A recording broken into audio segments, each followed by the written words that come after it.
Class में हम अध्ययन करेंगे चैप्टर 13 का। चैप्टर नेम है नाइट्रोजन युक्त कार्बनिक यौगिक। उसका पार्ट 1 अध्ययन करेंगे। तो पार्ट 1 में आज हम पढ़ेंगे एमीन के बारे में। तो चलिए एमीन के बारे में हम अध्ययन करते हैं। क्योंकि इसमें लिखा ही हुआ है नाइट्रोजन युक्त कार्बनिक यौगिक, मतलब सारे यौगिक जो होंगे उसमें नाइट्रोजन अनिवार्य रूप से शामिल होगा और कार्बन भी। ठीक है, इन दोनों की प्रेजेंट होगी और उसी में कई तरह के यौगिक होंगे। उनके बारे में हम अध्ययन करेंगे। उनके जो बनाने की विधियां होंगी जो उन्हीं के बारे में अध्ययन करेंगे और उनसे संबंधित क्वेश्चनों का भी अध्ययन करेंगे। तो चलिए हम पढ़ते हैं और चलते हैं अपनी क्लास पर। पहले हम एमीन के वर्गीकरण की बात कर लेते हैं। तो वर्गीकरण में अगर हम देखें तो यहाँ पे सबसे पहले लिखा हुआ है R सिंगल बॉन्ड NH2 और यहाँ पे 1 अंश लिखा हुआ है। 1 अंश का मीन्स होता है, आपको पिछली क्लास में बताया गया था, प्राथमिक एमीन। 1 अंश से डिनोट करते हैं प्राथमिक एमीन को और इसे हम एल्किल एमीन, इसका सामान्य नाम इसका होता है एल्किल एमीन। और इसका जो आईयूपीएसी अगर नाम की बात करें तो आईयूपीएसी नाम होता है एल्केनेमीन। ठीक है, दूसरी अगर बात करें यहाँ पे लिखा हुआ है R सिंगल बॉन्ड फिर R NH और यहाँ पे कोष्ठ में लिखा हुआ है 2 अंश। ठीक है, 2 अंश मीन्स मतलब द्वितीयक एमीन और इसका जो सामान्य नाम अगर हम बोलेंगे तो इसका सामान्य नाम होगा डाई एल्किल एमीन। और यहीं पे अगर इसके आईयूपीएसी नेम की बात करेंगे तो आईयूपीएसी नेम होगा N सिंगल बॉन्ड एल्किल एल्किलेमीन। ठीक है, यहीं पे जो हमारा तीसरा पॉइंट है उसकी बात करें तो यहाँ पे 3 सिंगल बॉन्ड करके R लगा हुआ है, यहाँ लगा हुआ है N, इसे बोलते हैं तृतीयक अमीन। और इसका अगर सामान्य नाम की बात करेंगे तो सामान्य नाम इसका होता है ट्राई एल्किल एमीन। और इसी के अगर आईयूपीएसी नेम की बात करते हैं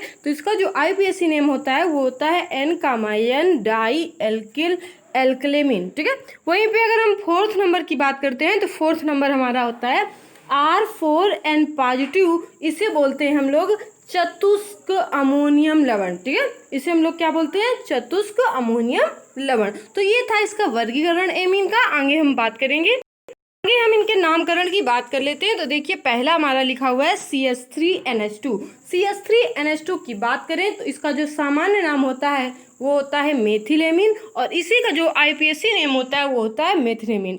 वहीं पे दूसरी बात करें तो दूसरा जो हमारा लिखा हुआ है CH3 single bond CH2 single bond NH2, इसका जो सामान्य नाम होता है वो होता है एथिलेमीन। और इसी का अगर आईयूपीएसी नेम की बात करते हैं तो इसका आईयूपीएसी नेम होता है एथिनेमीन। वहीं पे अगर नीचे बात करते हैं CH3 single bond CH2 single bond CH2 single bond NH2, इसको बोलते हैं प्रोपिल एमीन। और यहीं पे अगर बात करें तो यहाँ पे जो लिखा हुआ है इसका आईयूपीएसी नेम होता है 1 प्रोपनेमीन। वहीं पे अगर 4th नंबर बात करें तो यहाँ पे लिखा हुआ है CH3 single bond CH single bond CH और CH के नीचे लगा हुआ है NH2। इसका अगर सामान्य नाम की बात करें, इसका सामान्य नाम क्या होता है, तो इसके सामान्य नाम होता है आइसोप्रोपिलेमीन। और इसी के आईयूपीएसी नेम की बात करते हैं तो इसका जो आईयूपीएसी नेम होगा वो होगा 2 प्रोपनेमीन। वहीं पे हम बात करेंगे 5th नंबर की। तो 5th नंबर की अगर बात करें तो ये लिखा हुआ है CH3 single bond NH single bond CH3, इसको हम बोलते हैं डाईमेथिलेमीन, मतलब इसका सामान्य नाम होगा डाईमेथिलेमीन। यहीं पे अगर इसके आईयूपीएसी नेम की बात करें तो इसका जो आईयूपीएसी नेम होता है वो होता है N single bond methyl methanamine. वहीं पे लिखा हुआ है हमारा 6 number CH3 single bond CH2 single bond NH single bond CH3, इसका जो सामान्य नाम होगा उसे बोलेंगे एथिल मेथिलेमीन। और यहीं पे इसका जो आईयूपीएसी नेम होगा वो होगा N सिंगल बॉन्ड मेथिल एथनेमीन। वहीं पे हम इसके 7 नंबर की बात कर लेते हैं तो CH3 single bond CH2 single bond NH single bond CH2 single bond CH3, इसका जो सामान्य नाम होगा वो होगा डाई एथिल एमीन। और यहीं पे अगर आईयूपीएसी नेम की बात करते हैं तो N एथिल एथनेमीन इसका आईयूपीएसी नाम होगा। वहीं पे 8 नंबर की बात करें तो 8 नंबर में आपको दिख रहा है, यहाँ पे लिखा हुआ है CH3 तीन लगे हुए हैं और N, इसे बोलते हैं ट्राई मेथिल एमीन। इसका सामान्य नाम, इसका IUPAC नाम N single bond N dimethyl methanamine. वहीं पे अगर 9 नंबर की बात करते हैं तो 9 नंबर हमारा होता है CH3 सिंगल बॉन्ड CH3 और यहाँ पे N, इसका जो सामान्य नाम होगा वो होगा एथिल डाई मेथिलेमीन। और यहीं पे अगर इसकी IUPAC नेम की बात करेंगे तो N डाई मेथिल एथनेमीन। वहीं पे अगर बात करें, देख लीजिए ये हमारे कुछ कंपाउंड है जिनकी हम देखेंगे इनको क्या बोलते हैं। ये कंपाउंड हमारे लिखा हुआ है, तो देखिए बेंजीन के ऊपर जो NH2 लगा होता है इसको बोलते हैं एनिलीन, और इसी को हम लोग बेंजेनेमीन भी बोलते हैं। क्या बोलते हैं? बेंजेनेमीन, ठीक है, या आप एनिलीन भी इसको बोल सकते हैं, इसी को बोल सकते हैं बेंजेनेमीन। वहीं पे अगर बात करेंगे, इसमें बेंजीन के ऊपर लगा हुआ है NH सिंगल बॉन्ड CH3, तो इसको हम लोग N मेथिल बेंजीनेमीन भी बोल सकते हैं, और इसी को मेथिल फेनिल एमीन भी बोलते हैं। वहीं पर अगर लगा हुआ है बेंजीन के ऊपर लगा हुआ है N single bond CH3 single bond CH3, तो इसको हम बोलते हैं N डाई मेथिल बेंजीनेमीन, और इसी को हम लोग बोल सकते हैं डाई मेथिल फेनिलेमिल। आगे अगर बात करें तो देखिए बेंजीन के ऊपर लगा हुआ है NH सिंगल बॉन्ड C6H5, इसको बोलते हैं, अगर हम सामान्य नाम इसका बोलेंगे तो डाई फेनिलेमिल, और इसी को हम N फेनिल बेंजेनेमीन भी बोल सकते हैं। वहीं पे हम एमीन में समावयवता की बात कर लेते हैं। तो समावयवता की बात करते हैं तो देख लीजिए, सबसे पहले हम स्थित समावयवता की बात करते हैं।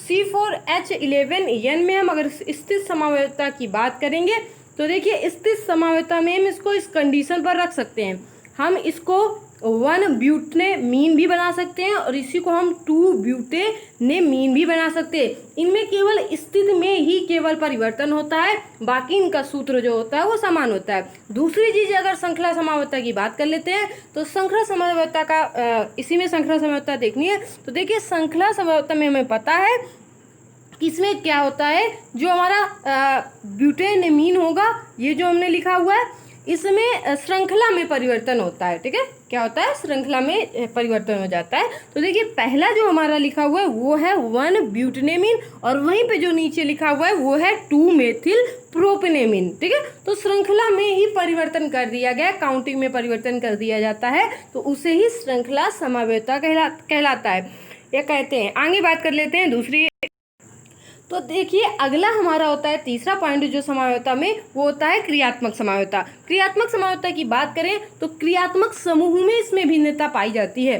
देखिए ऊपर वाले में हमारा जो समूह है, क्रियात्मक समूह, वो NH2 का है, और दूसरे में अगर देखेंगे तो CH3 समूह लगा है। मतलब क्रियात्मक समूह में भिन्नता जिसमें पाई जाती है वो क्रियात्मक समावयवता कहलाता है। तो ऊपर हमारा है 1 ब्यूटेनेमीन और दूसरा हमारा है N मेथिल प्रोपेनेमीन, ठीक है। यहाँ पे ये द्वितीयक है, ये प्राथमिक होगा। आगे हम बात करेंगे मध्यावयवता की। तो मध्यावयवता की बात करें तो यहाँ पे देख लीजिए, यहाँ मध्यावयवता में क्या होता है, इसमें जो होता है ग्रुप में होता है परिवर्तन। तो देख लीजिए जो हमारा पहला है वो हमारा है N मेथिल प्रोपेनेमीन, और दूसरा हमारा जो होता है वो होता है N एथिल एथनेमिल। तो ये होता है मध्यावयवता। आगे बात करें हम अगर अगले वाले पॉइंट की, तो ये देख लीजिए ये इसी का था, क्रियात्मक समूह का ही था। CH3 सिंगल बॉन्ड CH2, फिर CH3 N और 3 अंश N डाई मेथिल एथनेमीन, ये भी क्रियात्मक समूह के अंतर्गत ही आएगा। देखिए एमीन बनाने की अगर विधि के बारे में बात करें तो एमीन बनाने की विधि की जो पहला नंबर है वो है एल्किल हैलाइड से। एल्किल हैलाइड से अगर बात करेंगे तो एमीन बनाने की ये पहली विधि है हमारी, एल्किल हैलाइड से हम बनाएंगे, जिसमें जो पहला टॉपिक है वो है जिसे हम बोलते हैं अमोनी अपघटन। अमोनी अपघटन की बात करते हैं तो देखिए इसमें जो हम R ग्रुप का जो हम करवाएंगे रिएक्शन किसके साथ, तो हम करवा देते हैं हैलाइड के साथ। जब हम इसकी रिएक्शन हैलाइड के साथ करवाएंगे और अमोनिया के प्रेजेंट्स में, और जो अमोनिया के साथ करवाएंगे, और ये यहाँ पे होगा 373 केल्विन होगा, तो बनेगा क्या, ये बनेगा RNH2 और ये HX बन जाएगा, ठीक है, जिसे हम लोग प्राथमिक एमीन कहते हैं। वहीं पे अगर हम बात करते हैं, हम इस ग्रुप की जो एल्किल समूह के साथ अभिक्रिया करवाएंगे NH2 ग्रुप की, तो हम क्या बनाएंगे, तो देखिए यहाँ पे जो बनेगा वो बनेगा R2NH बनेगा, और HX यहाँ पे बनेगा, तो ये हो जाएगा द्वितीयक एमीन। वहीं पे R2NH की अभिक्रिया जब हम करवाएंगे तो ये RX, ठीक है, और यहाँ पे इसकी प्रेजेंट में जब हम अपक्रिया करवाते हैं तो हमें बनता है R3N, मतलब तृतीयक एमीन बनेगा और सिंगल बॉन्ड HX बन जाएगा। ठीक है, मतलब सिंगल बॉन्ड HX, मतलब HX जो ये होता है इधर हम प्लस में होता है, और ये आपको बता चुके हैं, अगर नीचे लिखा होता है तो उसको माइनस में लिख दिया जाता है। आगे बात करेंगे अगले पॉइंट की, तो अगले पॉइंट की देख लीजिए, यहाँ पे भी हम इसके साथ अपक्रिया करवाएंगे तो ये बन जाता है R4AN पॉजिटिव और X निगेटिव। इसे बोलते हैं टेट्रा एल्किल अमोनियम हैलाइड। तो इस तरह से विभिन्न प्रकार के हैलाइड हमारे बनते हैं। आगे हम बात कर लेते हैं, तो इस तरह से एल्किल हैलाइड हमारे प्राप्त हो जाते हैं। जो दूसरी रिएक्शन है वो है, इसे बोलते हैं गैब्रियल थैलेमाइड अपक्रिया। गैब्रियल थैलेमाइड अपक्रिया की बात करते हैं तो थैलेमाइड की क्रिया क्षारीय माध्यम में एल्किल हैलाइड से कराने पर प्राथमिक एमीन का निर्माण गैब्रियल थैलेमाइड संश्लेषण कहलाता है। क्या कहलाता है? गैब्रियल थैलेमाइड संश्लेषण कहलाता है। थैलेमाइड की अगर सूत्र की बात करें तो ये है थैलेमाइड, और इसकी अपक्रिया हम करवाएंगे KOH के साथ। ठीक है, इसकी प्रेजेंस में तो बनेगा क्या बनेगा, यहाँ पे थैलेमाइड बनेगा।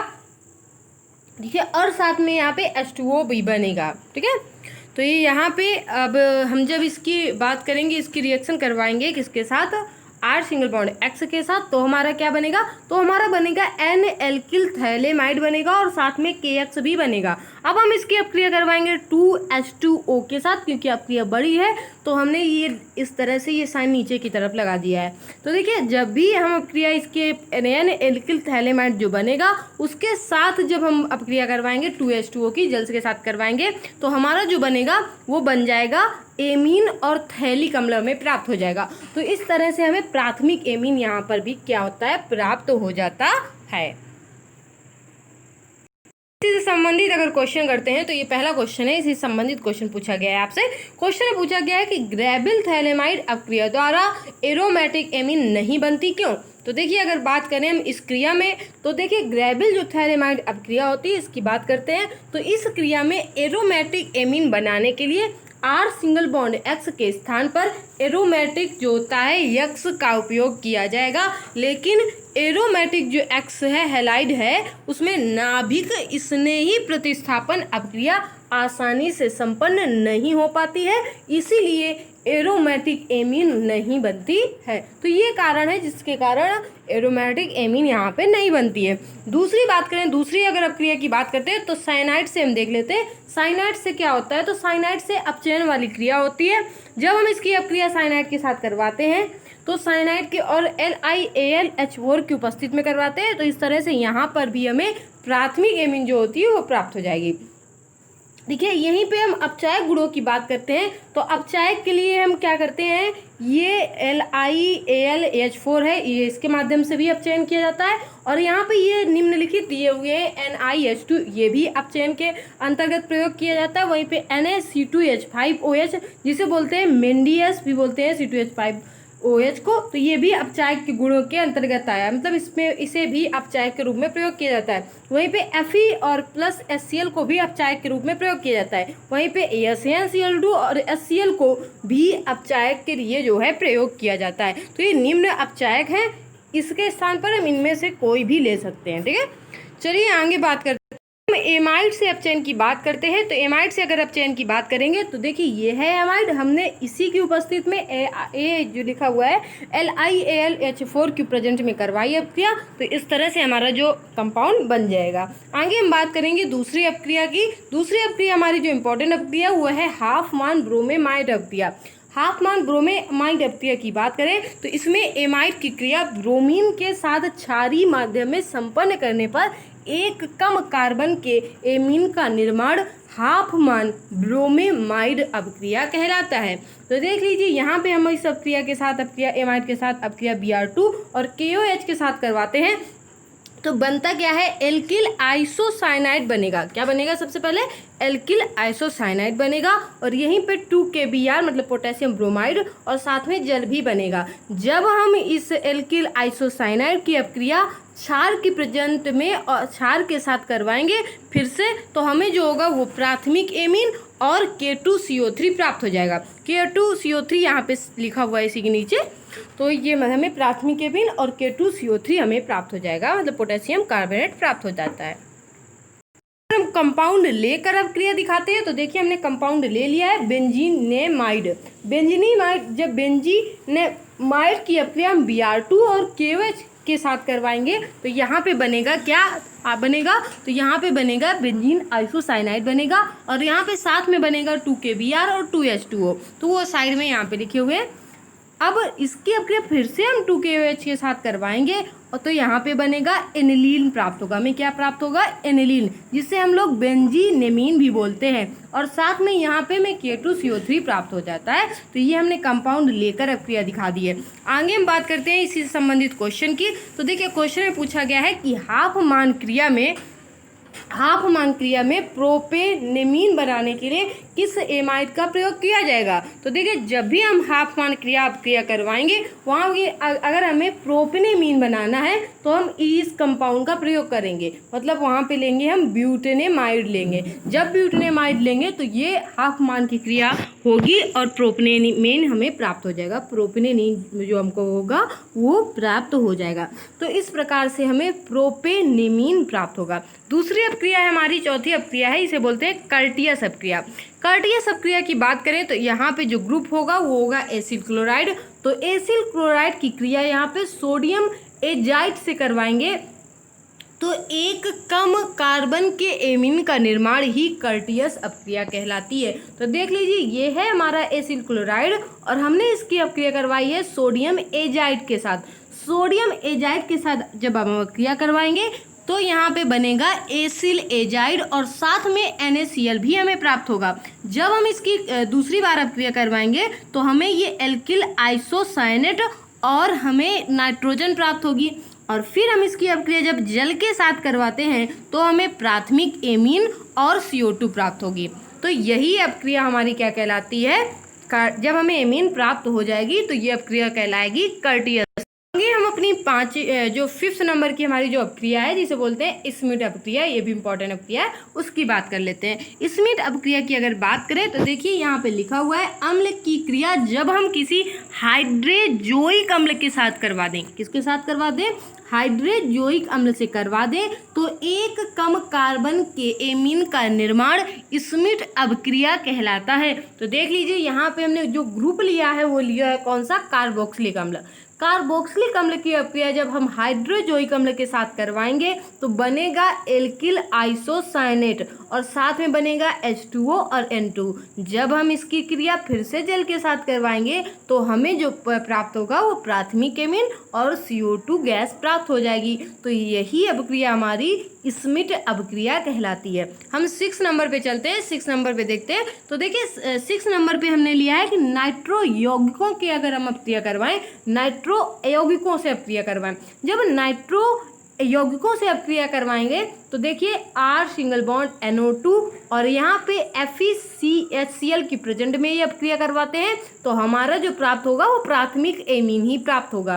प्राथमिक एमीन किससे प्राप्त हो रहा है? तो हम नाइट्रो एल्केन से जब अपक्रिया करवाते हैं, ठीक है, तब हमें प्राथमिक एमीन प्राप्त होगा, इसीलिए नाइट्रो यौगिकों से हेडिंग पड़ी है।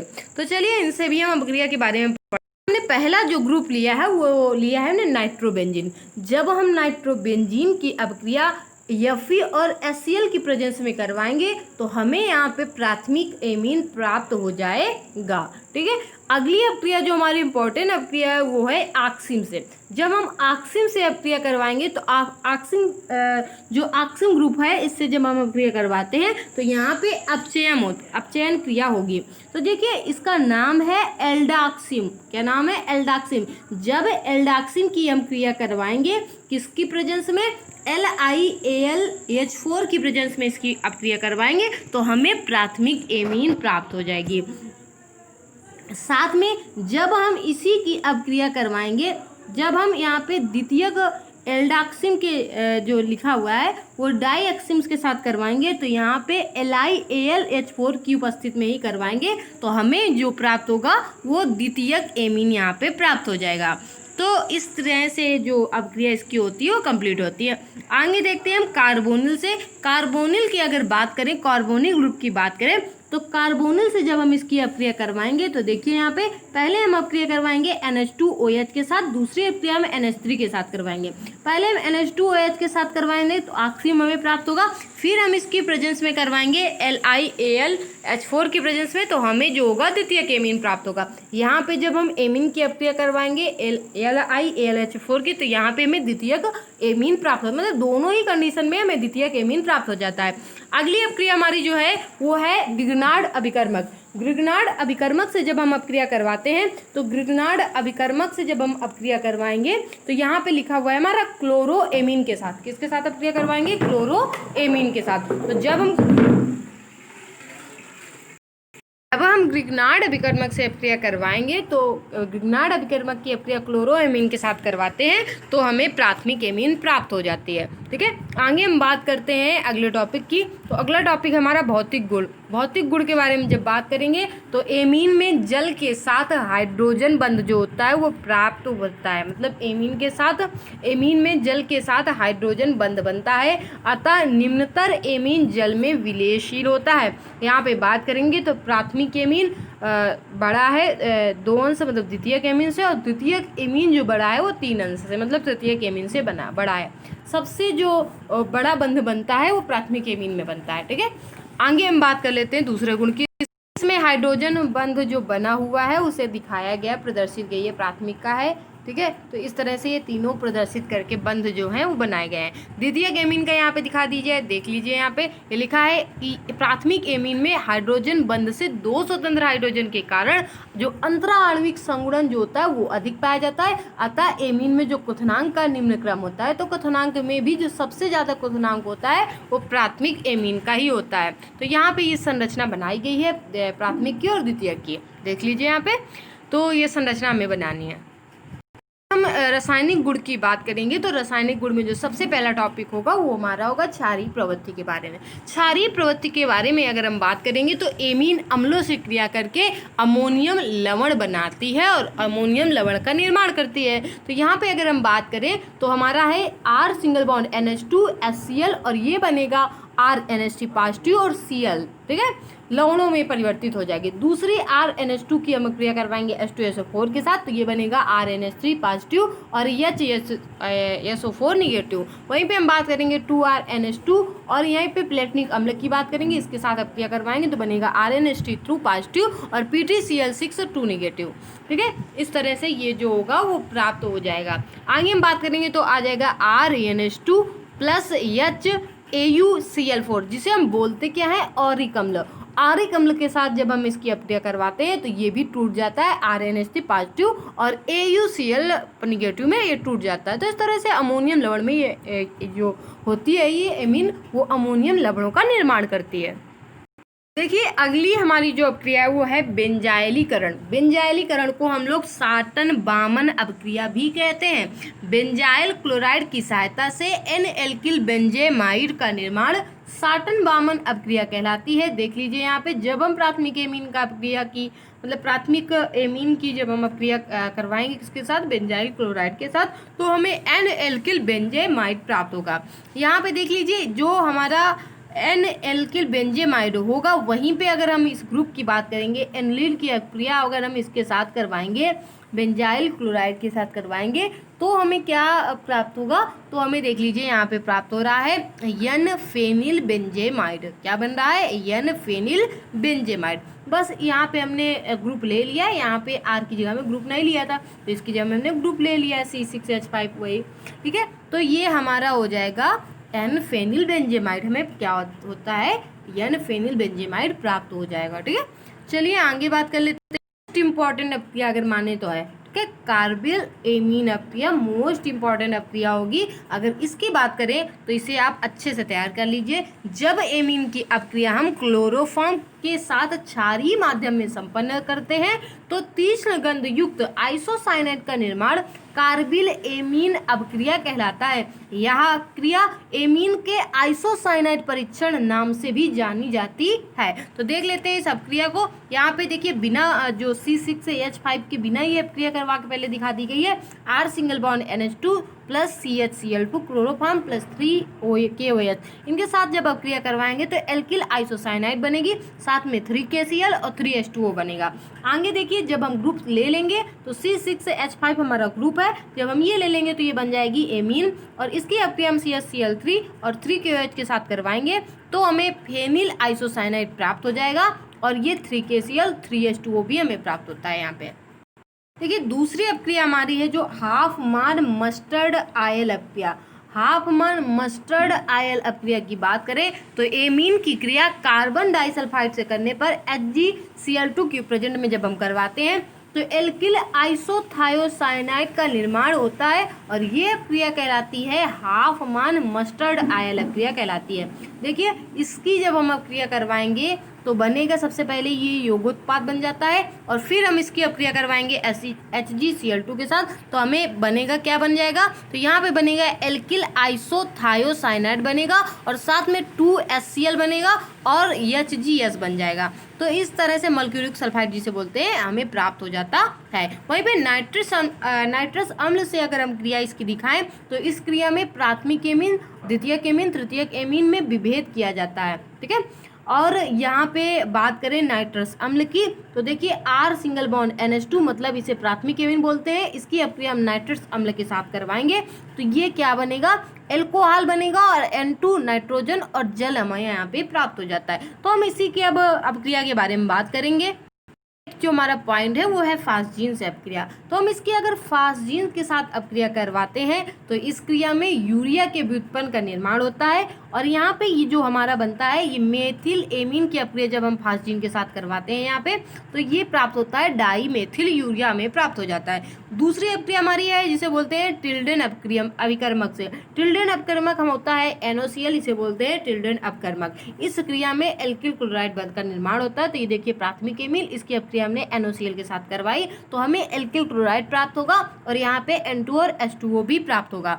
अगली अपक्रिया तो देखिए यहाँ पे अगर बात करें हम प्राथमिक, द्वितीयक और तृतीयक एमीन में विभेद की तो हिंसबर्ग अभिकर्मक से हम इसकी क्रिया करवा के दिखाएंगे। यहाँ पे प्राथमिक एमीन और तृतीयक एमीन में कभी कभी क्वेश्चन पूछा जाता है कि विभेद को दर्शाइए, तो हम विभेद के बारे में दर्शाएंगे। तो ये सबसे पहले हम प्राथमिक अभिकर्मक के साथ इसकी अपक्रिया करवाएंगे बेंजीक सल्फ्यूरिक क्लोराइड के साथ। जब हम इसकी अपक्रिया करवाएंगे तो हमें जो प्राप्त हो जाएगा वो बन जाएगा N एल्किल बेंजीन सल्फोनेमाइड बनेगा। ठीक है, ये क्षार में विलय होता है और यहाँ पे प्लस HCl भी हमें प्राप्त होगा। दूसरी अपक्रिया द्वितीयक एमीन के साथ अगर हम दिखाएं तो द्वितीयक एमीन के साथ अगर हम अपक्रिया दिखाएंगे तो देखिए द्वितीयक एमीन के साथ जब हम बेंजीन सल्फोनिक क्लोराइड की अपक्रिया करवाते हैं तो हमें HCl तो प्राप्त होगा, और ये हमें जो मेन कंपाउंड हमारा होगा वो N di alkyl benzene sulphonamide प्राप्त होगा जो क्षार में अविलेय होता है। ठीक है, इसकी क्रिया तृतीयक एमीन के साथ करवाते हैं तो कोई भी अपक्रिया यहाँ पर नहीं होती है, कोई अपक्रिया यहाँ पे नहीं होगी। ठीक है, चलिए तो आगे ये है प्राथमिक, द्वितीयक और तृतीयक एमीन के साथ विभेद। आगे हम क्वेश्चन पढ़ लेते हैं। दूसरा क्वेश्चन मतलब दूसरी हमारी जो हेडिंग होगी वो होगी बेंजीन डाई एजोनियम क्लोराइड के द्वारा।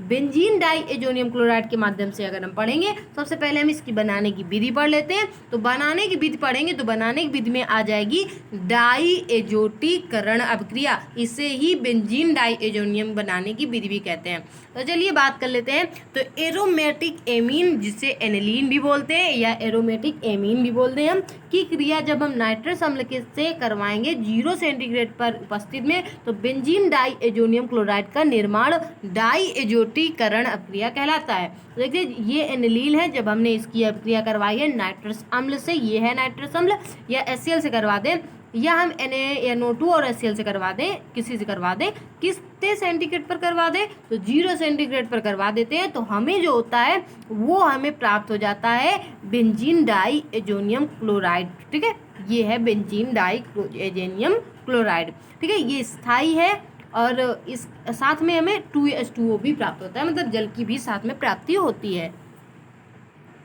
हमारी दूसरी अपक्रिया थी बेंजीन डाई एजोनियम क्लोराइड के बारे में हमें थोड़ा सा पढ़ना था। ये इंपॉर्टेंट अपक्रिया है, मतलब इंपॉर्टेंट पूछी जाती है बेंजीन डाई एजोनियम क्लोराइड के निर्माण की विधि। तो हमने पढ़ ली। बस आज की क्लास हमारी यहीं तक रहेगी, कल की क्लास में क्योंकि क्लास बड़ी हो जाएगी फिर, तो आगे हम अध्ययन करेंगे इसी के थर्ड पॉइंट का। 2 पॉइंट तक हम पढ़ चुके हैं, तो थर्ड पॉइंट में हम साइनो और आइसोसाइनाइड के बारे में अध्ययन करेंगे। तो चलिए आज की क्लास में बस इतना ही।